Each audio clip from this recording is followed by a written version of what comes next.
Lloyd, where's your hometown? St. Charles, Minnesota. What do you call it? St. Charles. St. Charles, Minnesota. I didn't know about it. And when the Korean War came along, you were living in that location at the time? No, I was in the Army already then. Oh, wait a minute. When did you join? Did you join the Army? Yes. Okay, and when was that?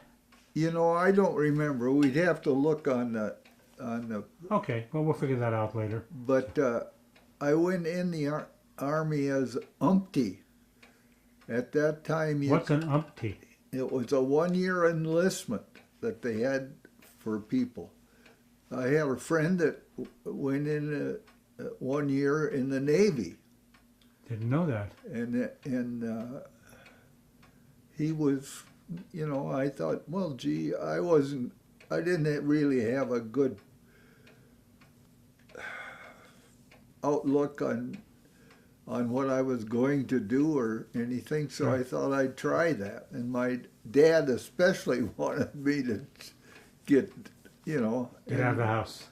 yeah, and Yeah. so I went, and then after What did you do for that 1 year then? you did basic training and just everything else that the guys did that went into the Army. So now that you've gone in, where did you go for basic training? You remember what state it was in? Oh yeah, it was in Kansas, and it was Fort. Not Leonard Wood. Nope. All right, we'll come across that a little later. We'll figure that out. You had your basic training. Did you stay there when you finished your basic training? For that year? Yes. So they put you to work. I got after basic training, I went to another school for leadership training, and then I was assigned to a company, and I was the training office. I was the training guy that I got the stuff together for the classes for the instructor. Okay, got it. And I had a good deal because I could do a lot of running around the post and stuff. Fort Riley. Oh, for sure. Famous fort. Yep. All right, Beautiful place. So you did this until it was time to go home again. Well, by then, see, the war had started. The Korean War. Korean War had started, and the president initiated the draft. And everybody that was drafted, the umpties had the option of filling out their obligation and then going home and be subject to the draft, or we could re-enlist. And I re-enlisted, and I got $300 for re-enlisting, and I used it to buy an automobile. Now, you were still at Fort Riley when this happened? Yeah. Okay, then now you re-enlisted. So Yep. things had to start changing. What happens next? Well, what happens next was we were getting all these young men coming in for 8 weeks of basic training, and they were coming from different parts of the country. We had one group that was young men that were college grads that came from Texas and Oklahoma, and then we had another group of young men that came, and they were all black that came from Alabama. Okay. And stuff, and they'd come in on these troop trains, kind of, and stuff, and it was. What was your function then when these troops are coming in? What did you have to do? I was a corporal, I think, at that time, and I had a group of. Had a platoon, and it was my job to organize them into 4 squads so they could function as a group, and stuff. And with some groups it was easy to do, and with some groups it was very difficult to do because nobody wanted to be in charge. Nobody wanted to. Okay, now that you've done this, that means you're in the infantry. Right. Now you're training people. How long are you doing this? Well, we trained them for 8 weeks. But your part, would you go one group, second group, third group? How long were you doing this? Well, we'd keep, after we got them so far along, then they went their separate ways and stuff, and then we'd get a new group. So how much time were you spending? 6 months, a year, training these people? Oh yeah, spent not the same group that long. Right, but you were part of the basic training for these guys. Right, yeah. And you did this for a year? At least, yeah. Okay, now what happens next? Where do you go next from that? Then I went from there to Korea. Were you part of an infantry group going there, or? No, I went there. I had all my friends that I had gone into the service with that had gone to Korea and stuff. And then I kind of, and I had trained a lot of young men that went over there and stuff. And I was given classes on weapons and stuff that I had never experienced, Okay, now you're doing this in Korea now. No, we're doing this in States. All right, well, in Fort Riley. But you're in Korea now. What are you doing in Korea? I got assigned to a company. Is that the infantry company or artillery? Yes. Or? Yeah. Okay, so now you're assigned to a new location in Korea. What are you doing there? First thing I did was I had diarrhea so bad that the medic saved me. I thought I would waste away. But no, we were organized in Korea in rifle companies in infantry, and I was a member of a platoon. And I was a squad leader. So I had the 7, 8 guys under me in a squad, and then. Now you're in Korea with this group. Did you get deployed someplace in the battle zone? Yes, we would rotate on to the front line in a certain area, and then. Do you remember the area where the front line was, offhand? No, not really. No. So your company of men, with you leading a squad, went into a combat zone. How did you get to that zone? By truck or something?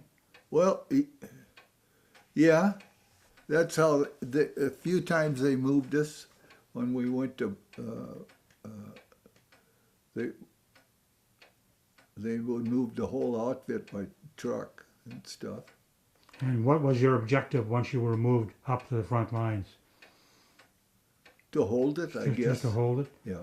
How, in the process of doing that, were you fired on? Oh, yes. By different stuff. You had to be careful. Guys would get careless and stuff. By doing what, standing up or something? Well, just get careless about being there and being inactive. Nothing happened. We wouldn't necessarily.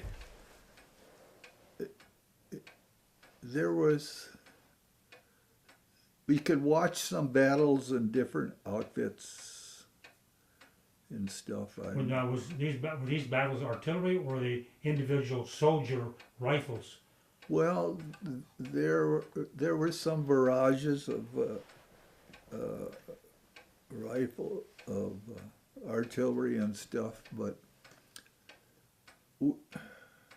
Okay, now you're up on the front lines, and somebody's firing on you with artillery, rifles also, rifle shots? Well, we would only get into that small arms stuff if they attacked and stuff. But at night, we were always out on patrol.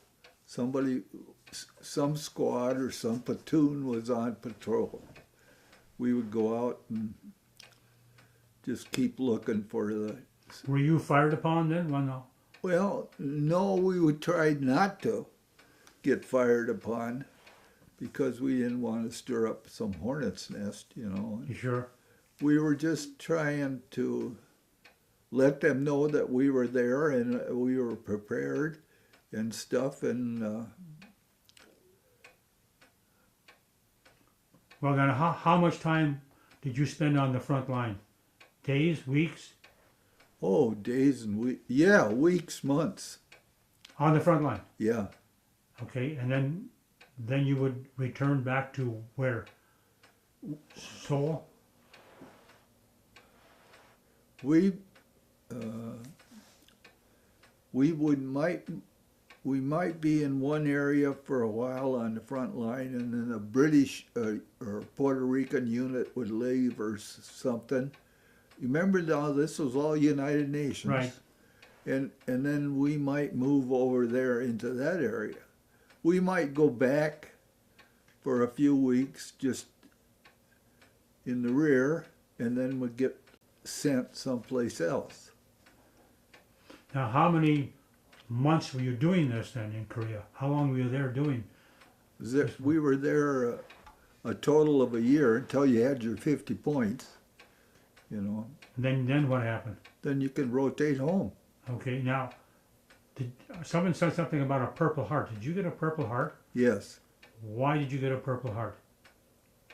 because we were trying to, we were going to knock out this Chinese outpost, and I got caught by a grenade.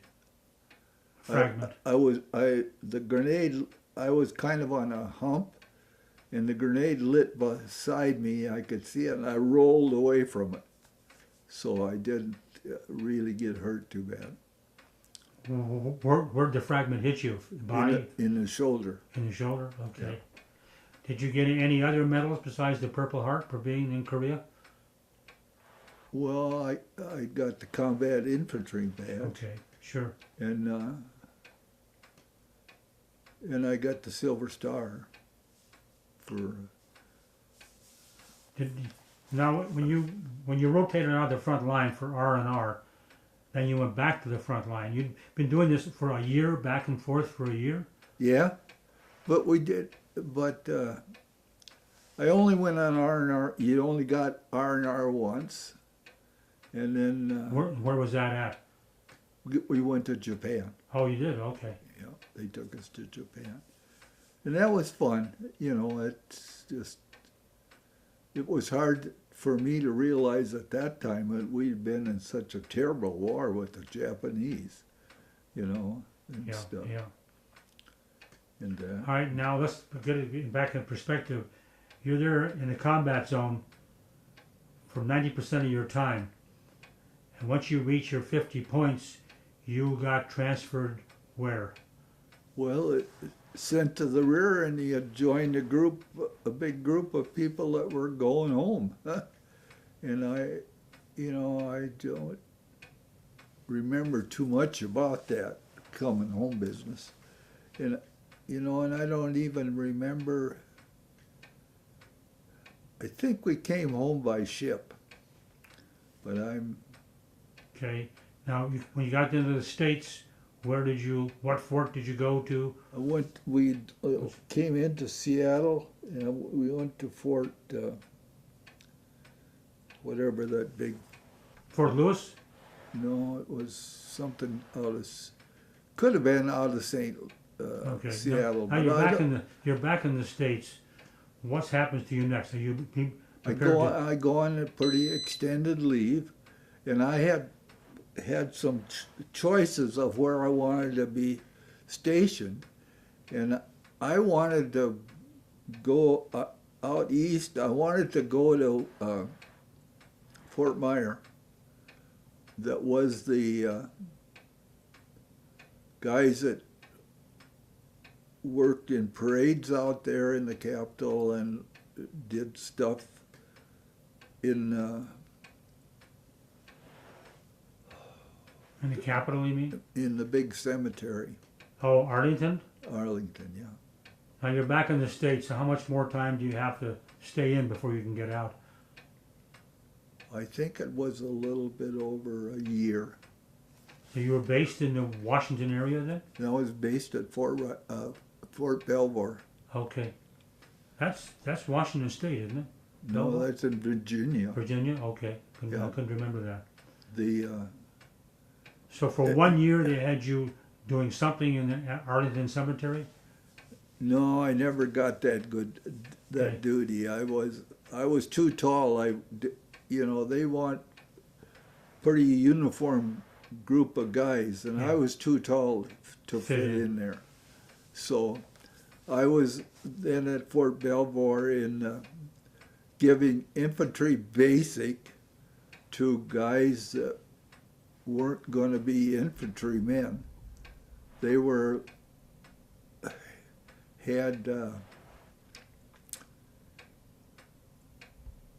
they didn't meet the physical requirements for infantry. So, but we were giving them that training just so they had it, knew about it and stuff. But they were going to be in the engineers and stuff like that. So you did some training again out Yeah. of Fort Belvoir. Then it comes up time for you to be discharged, and you were discharged at that location. Yes, And then how'd you get back to Minnesota? drove. You drove. You bought a car there and drove back. Well, we had a car. Who's already. My wife and I, we were married then. we? And When I- did you get married through all this? Before you went to Korea? No, after I came home. After you came? Okay. And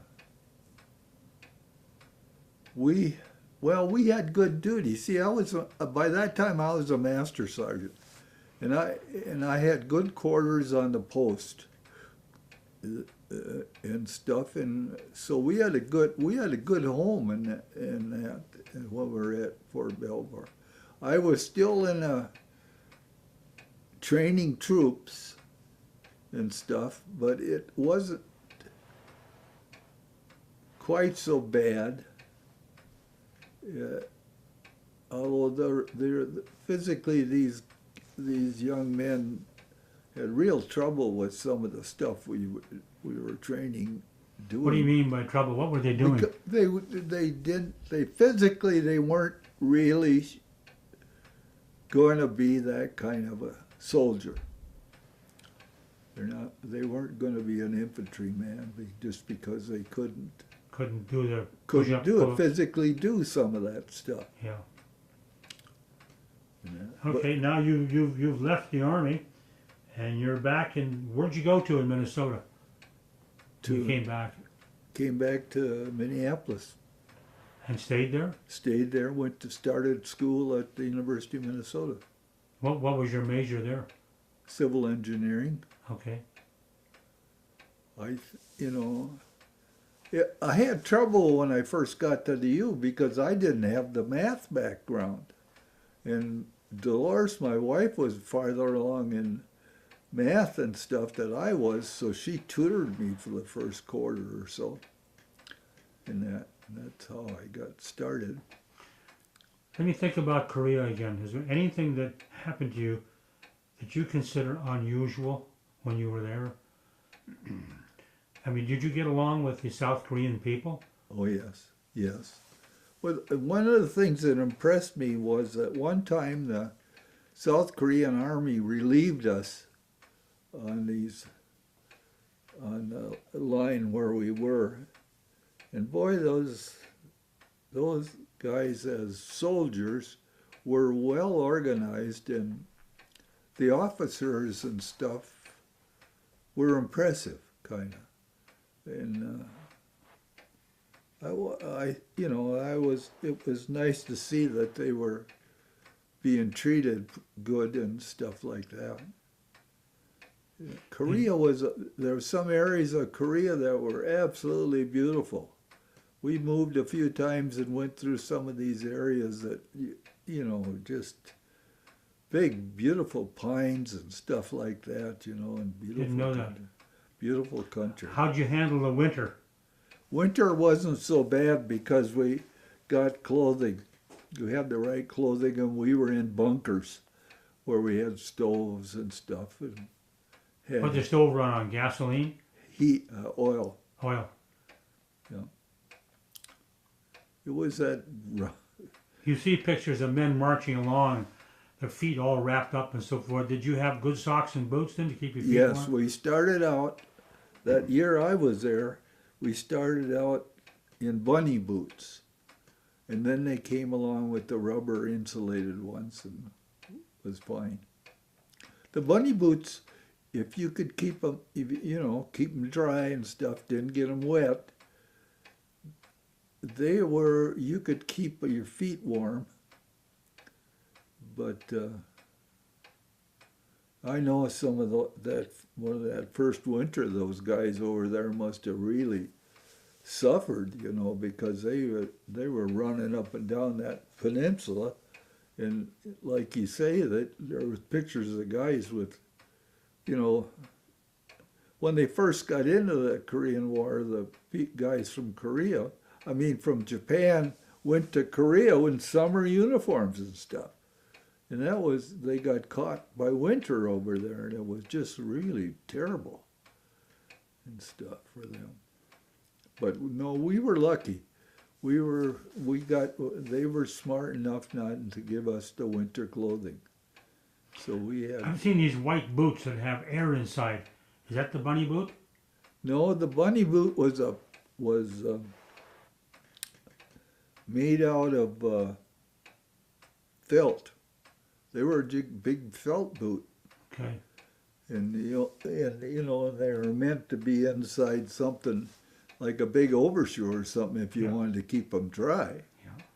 And stuff. No, those white rubber boots you saw, those were the ones that they gave us. And we started out with those. And that was the one that you had to go around and make the guys take those off every day and look at their feet, Otherwise, guys would just leave them on, and my God, they'd cook, and their foot would be in the wet all the time. Hmm. And that was no good. They would have foot problems from that and stuff. Well, I think we've covered everything. Is there anything else you want to tell me about Korea? I was in the Army, but I never left the States. I was in when there was no wars going on, peacetime Army. Well, in Korea, we did a lot of patrols. We did a lot of patrolling at night and stuff. And the squad, we'd go out as a squad, and you got kind of familiar with the territory you were in, and it was a big area between you and the Chinese lines. And so you'd go out, we'd go out and patrol around in that area, and I don't know if the Chinese were doing that also, but we never ran into any Chinese patrols like that, but we did find ourselves setting when the sun came up in the morning and it started to get daylight, we might be sitting on a ridge across from a Chinese outpost, and the Chinese would come out and take a leak, and they would, just kind of get her. Was he close enough to wave at him? Yeah, we could have. But they would, of course, they never would let us do anything like that. We wanted to shoot at them, or to shoot them, but they never would let us do that either. Who wouldn't let you? That doggone lieutenant. Oh, U.S. Army wouldn't let you shoot. Yeah. And stuff. Well, if you weren't rushed, was there any group of foreign nationals like Chinese or anybody else that would rush you at any time? Oh yeah. How'd you stop them? Well, just with the mortars and with machine guns and stuff like that. we had pretty good communications then, but it was all by the wire. God, we strung must have been millions of miles of that wire all around that country for communications, you know. And I just remember going into some areas that were where the dead Chinese were frozen in these old bunkers and stuff. And They were so cold they froze to death? well, I don't know if they froze to death or not. Maybe because they didn't look like they were wounded and stuff like that. I couldn't believe that they would leave people like that and just let them freeze to death. But it was always such a surprise to find people like that. I watched one night two big machine guns and I having a duel. They were on ridges across from each other, and they were firing tracers back and forth. And I think it was just like being at a movie watching comedy, you know. And they were firing tracers back and forth at them. I don't know what ever came of the thing or not because it was a long ways away from us. But it was UN forces, and so we would run into these different outfits. I know when the British left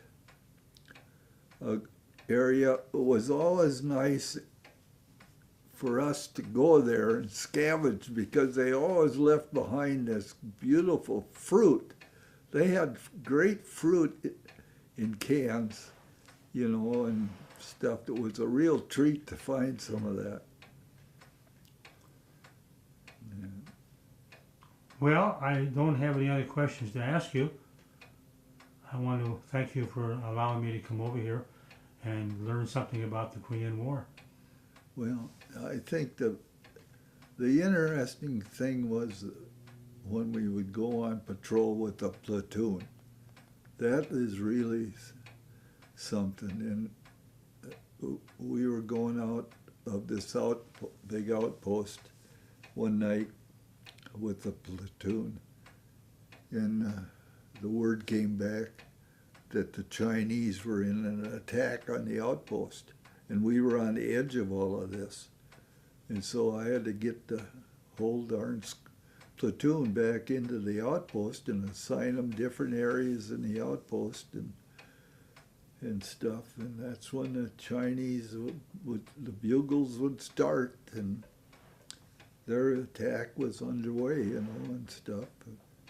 But we were able to call in the mortars and stuff, and they had we had our mortar units, the big mortar units, the 4.2s and stuff like that, you know, they would just chew up everything in that, so it was something. There were some recoilless rifles that were used you'd see some places where tanks were destroyed when they were coming. Whose tanks, ours or theirs? I think it was both. Oh. That stuff with the tanks had happened before General Ridgway took over, I think. See, in the early stages of the Korean War, they stayed to the roads with General MacArthur and stuff, and the Army stayed on the roads with all their equipment and stuff, and the Chinese came in and they were in the hills, and they made it holy heck for everybody on the roads and stuff. And then winter came, and the guys that had gone there first did not have winter gear, and that's one of those pictures of guys suffering so much frostbite and stuff. And that. It was Quite a place. Okay, well, we're going to wind this up. Thanks for taking the time this afternoon. Okay. Nice to have met you and learned what you went through. Thank you. Bye-bye. Thank you.